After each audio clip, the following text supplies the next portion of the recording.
شروع اللہ کا نام لے کر جو بڑا مہربان نہایت رحم کرنے والا ہے۔ الف لام میم، یہ اللہ کی کتاب ہے، اس میں کوئی شک نہیں۔ ہدایت ہے ان پرہیزگاروں کے لیے جو غیب پر ایمان لاتے ہیں، نماز قائم کرتے ہیں اور جو رزق ہم نے ان کو دیا ہے اس میں سے کچھ خرچ کرتے ہیں۔ جو کتاب تم پر نازل کی گئی ہے یعنی قرآن، اور جو کتابیں تم سے پہلے نازل کی گئی تھی ان سب پر ایمان لاتے ہیں اور آخرت پر یقین رکھتے ہیں۔ ایسے لوگ اپنے رب کی طرف سے راہ راست پر ہیں اور وہی فلاح پانے والے ہیں۔ جن لوگوں نے ان باتوں کو تسلیم کرنے سے انکار کر دیا ان کے لیے یکساں ہے، خواہ تم انہیں خبردار کرو یا نہ کرو، بہرحال وہ ماننے والے نہیں۔ اللہ نے ان کے دلوں اور ان کے کانوں پر مہر لگا دی ہے اور ان کی آنکھوں پر پردہ پڑ گیا ہے، وہ سخت سزا کے مستحق ہیں۔ بعض لوگ ایسے بھی ہیں جو کہتے ہیں کہ ہم اللہ اور آخرت کے دن پر ایمان لائے ہیں، حالانکہ در حقیقت وہ مومن نہیں ہیں۔ وہ اللہ اور ایمان لانے والوں کے ساتھ دھوکہ بازی کر رہے ہیں، مگر دراصل وہ خود اپنے آپ ہی کو دھوکے میں ڈال رہے ہیں اور انہیں اس کا شعور نہیں ہے۔ ان کے دلوں میں ایک بیماری ہے جسے اللہ نے زیادہ بڑھا دیا ہے، اور جو جھوٹ وہ بولتے ہیں اس کی پاداش میں ان کے لیے دردناک عذاب ہے۔ جب کبھی ان سے کہا گیا کہ زمین میں فساد برپا نہ کرو تو انہوں نے یہی کہا کہ ہم تو اصلاح کرنے والے ہیں۔ خبردار، حقیقت میں یہی لوگ مفسد ہیں مگر انہیں شعور نہیں۔ اور جب ان سے کہا گیا کہ جس طرح دوسرے لوگ ایمان لائے ہیں اس طرح تم بھی ایمان لاؤ تو انہوں نے یہی جواب دیا کہ ہم بے وقوفوں کی طرح ایمان لائیں۔ خبردار، حقیقت میں یہ خود بے وقوف ہیں مگر یہ جانتے نہیں ہیں۔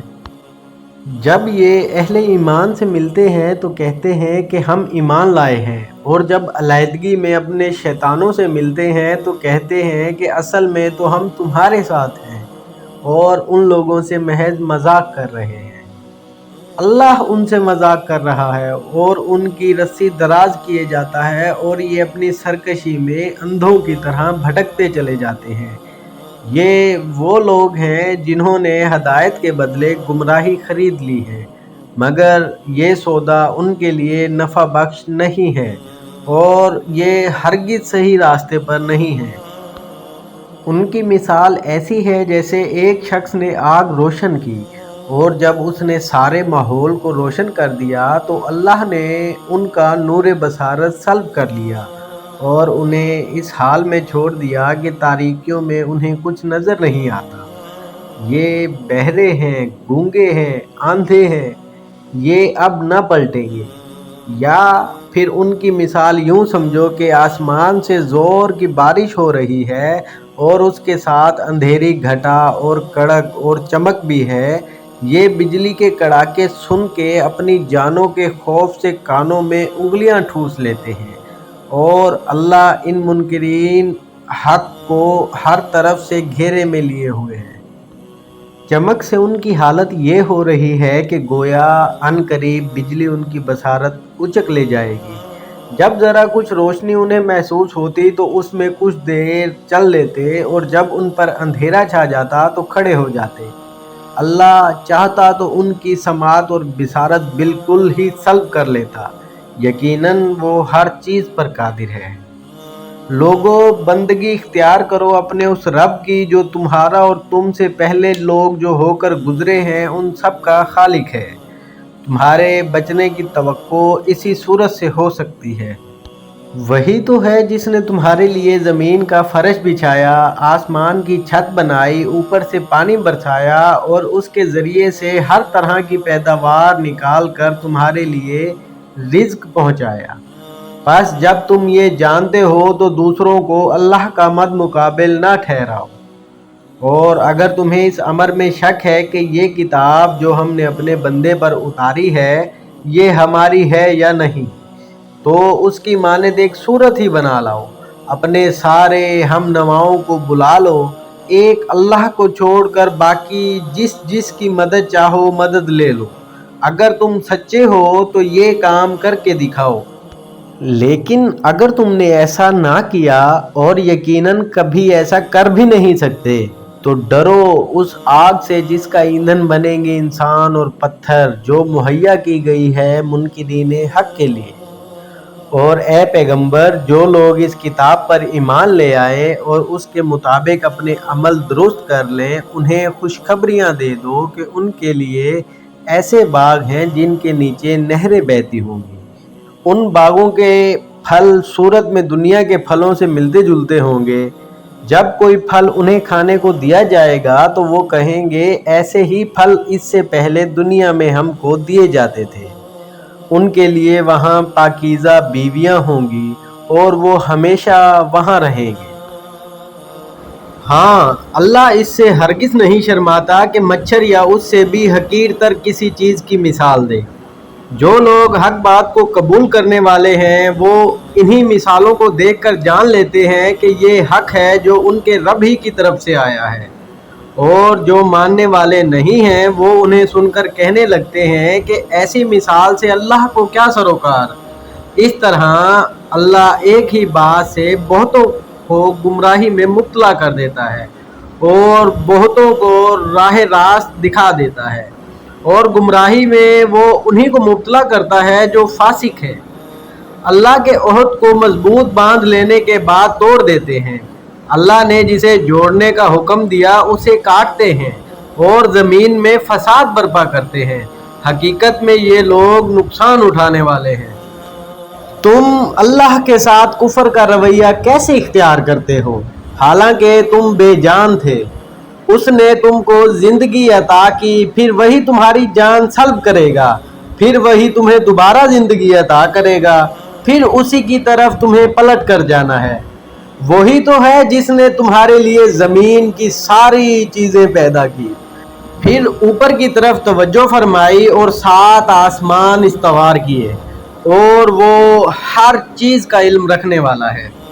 پھر ذرا اس وقت کا تصور کرو جب تمہارے رب نے فرشتوں سے کہا تھا کہ میں زمین میں ایک خلیفہ بنانے والا ہوں، تو فرشتوں نے عرض کیا کہ کیا آپ زمین میں ایسے کو مقرر کرنے والے ہیں جو اس کے نظام کو بگاڑ دے گا اور خون ریزیاں کرے گا؟ آپ کی حمد و ثنا کے ساتھ تسبیح اور آپ کے لیے تقدیس تو ہم کر ہی رہے ہیں۔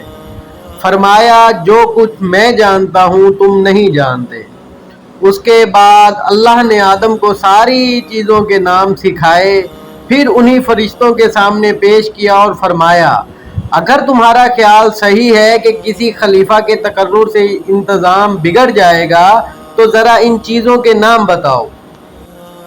انہوں نے عرض کیا نقص سے پاک تو آپ ہی کی ذات ہے، ہم تو بس اتنا ہی علم رکھتے ہیں جتنا آپ نے ہم کو دے دیا ہے۔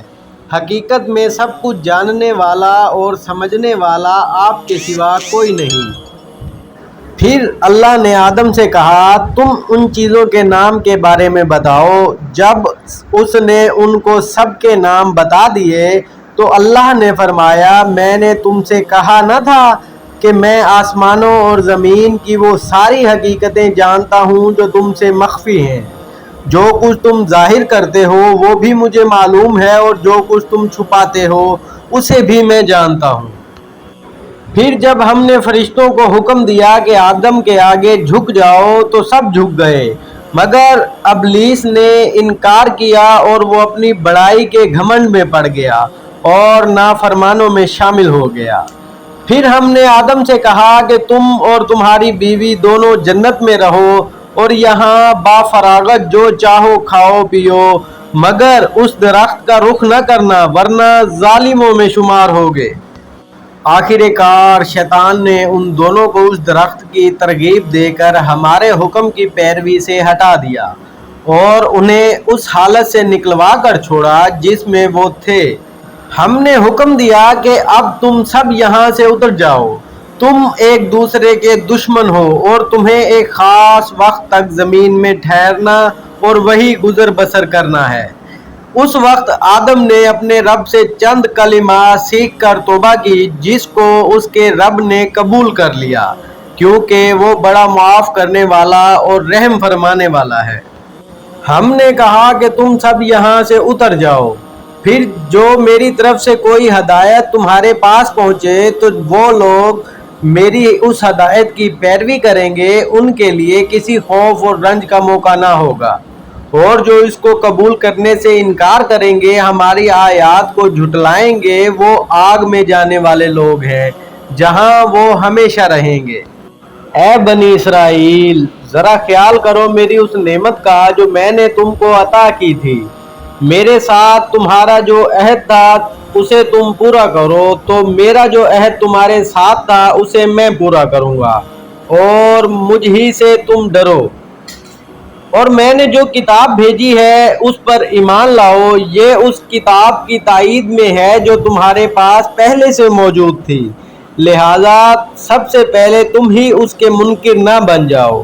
تھوڑی قیمت پر میری آیات کو نہ بیچ ڈالو، اور میرے غضب سے بچو۔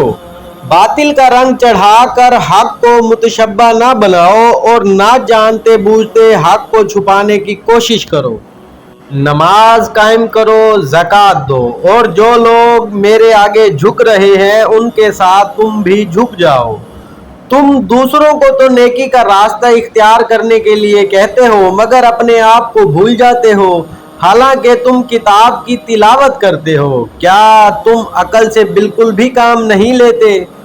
صبر اور نماز سے مدد لو، بے شک نماز ایک سخت مشکل کام ہے، مگر ان فرما بردار بندوں کے لیے مشکل نہیں ہے جو سمجھتے ہیں کہ آخر کار انہیں اپنے رب سے ملنا ہے اور اسی کی طرف پلٹ کر جانا ہے۔ اے بنی اسرائیل، یاد کرو میری اس نعمت کو جس سے میں نے تمہیں نوازا تھا، اور اس بات کو کہ میں نے تمہیں دنیا کی ساری قوموں پر فضیلت عطا کی تھی۔ اور ڈرو اس دن سے جب کوئی کسی کے کام ذرا نہ آئے گا، نہ کسی کی طرف سے سفارش قبول ہوگی، نہ کسی کو فدیہ لے کر چھوڑا جائے گا، اور نہ مجرموں کو کہیں سے مدد مل سکے گی۔ یاد کرو وہ وقت جب ہم نے تم کو فرعونیوں کی غلامی سے نجات بخشی، انہوں نے تمہیں سخت عذاب میں مبتلا کر رکھا تھا، تمہارے لڑکوں کو ذبح کرتے تھے، تمہاری لڑکیوں کو زندہ رہنے دیتے تھے، اور اس حالت میں تمہارے رب کی طرف سے تمہاری بڑی آزمائش تھی۔ یاد کرو وہ وقت جب ہم نے سمندر پھاڑ کر تمہارے لیے راستہ بنایا، پھر اس میں سے تمہیں باخیریت گزروا دیا، پھر وہی تمہاری آنکھوں کے سامنے فرعونیوں کو غرقاب کیا۔